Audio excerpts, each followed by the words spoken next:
A Clockwork Orange is disturbing and full of sexual content, so don't be watching it with the missus.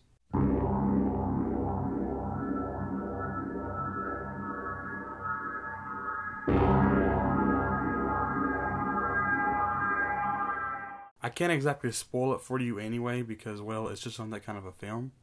But I will go into pretty big detail, so be aware. It's one of my favorite movies of all time, but I have a rather odd relationship with it.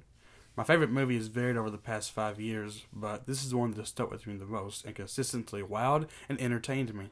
As I'm a huge fan of the film, I happen to own it 4 times. Once on DVD, once on VHS, the standard Blu-ray release, and the 30-year anniversary digibook. Some might say I have issues. A Clockwork Orange is written and directed by Stanley Kubrick and adapted from the novel of the same name by Anthony Burgess. It stars Malcolm McDowell as Alex Elarge, a sophisticated, intelligent, but sociopathic teenager who resides in a nightmarish dystopian version of London, England. By day, he lazes around and slacks off like any delinquent might. But by night, he and his droogs murder, steal, sexually assault, and commit burglary. However, the story itself follows Alex as he is eventually punished for his heinous crimes. But during his 14-year sentence, he voluntarily becomes a subject of the experiment for the Ludovico technique, which is a mind-washing process that supposedly turns Alex good by showing him films that depict violence and evil. Whether or not it turns him good is one of the questions that the film begs. The film was a huge controversy upon its initial release. Stanley Kubrick eventually removed the film from British circulation due to severe death threats from opposers of the film. There were people sending him death threats because they thought the movie was too evil. Malcolm McDowell even once stated in an interview that there were audience members rushing out of the theater during a screening to throw up due to being purely petrified by the scenes that played before their very eyes. There were people vomiting out there. The cult classic has become positively remembered for its mind-boggling visuals, grade A elegant cinematography, the NADSAT language invented by Anthony Burgess, and a distinctive score by Walter Carlos. Well, now it's Wendy Carlos. That's a different story. I even have the original soundtrack album given to me by my uncle for Christmas. I seriously have issues.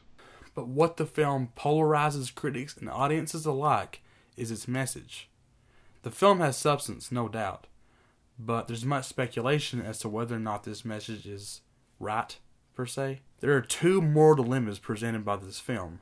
One, the repression of a soul, and then government control. And the second dilemma is whether or not forced goodness is truly goodness. You see, after Alex endures the experiment, it actually works. He no longer commits evil deeds, but at a questionable cost. It's not that he no longer has the desire, but if he ever tries to commit an evil act, he becomes unbearably sick in his stomach, even if he's just going to punch somebody. So although the picture's style expresses empathy for the character, it's been argued whether or not this is justified. The film has been accused for criticizing the repression of any human soul, no matter how sick that soul is. The film has been accused for stating that no matter how wicked the human mind may be, it is never justified to control it. But what the arguers claim is that whenever a soul or a mind is that sick, it must be controlled in some form or fashion. In my opinion, however, a film doesn't act as this, but rather a feature-length hyperbole. I think that Kubrick and Burgess both believe that if a person as wicked as Alex existed, he does need to be severely punished and does need to be controlled. However, if you replace Alex with a functioning member of our society and replace this dark totalitarian government with our own government, then I think the film actually depicts the horrors of severe government control. In this manner, I think it's okay to get behind Alex as long as you respect that he is a twisted person and that he is in no way the kind of person we should be. Alex has been labeled as the anti-hero very often, but I don't really see him as that because whenever I think the word anti-hero, I think of someone who actually fights for good but has villainous qualities, such as like Wolverine, Deadpool, etc. But Alex in no way fights for good. He's just a symbol, a representation, an artifact for the story. Stanley Kubrick's direction is just awesome. He is well known for his meticulous research and painstaking attention to detail, but it really shows in this one. Malcolm McDowell's performance is impeccable.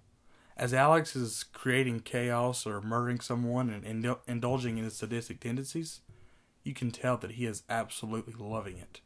McDowell portrayed him to where evil is like his addiction, and he just can't get enough of it. He's so sick that he gets some kind of gratification he just can't live without. Stanley Kubrick was really able to achieve the intense mood that comes with the future shock vision of A Clockwork Orange, even though there aren't any apparent technological advancements, such as hovering birds and flying cars, Back to the Future Part 2 kind of stuff.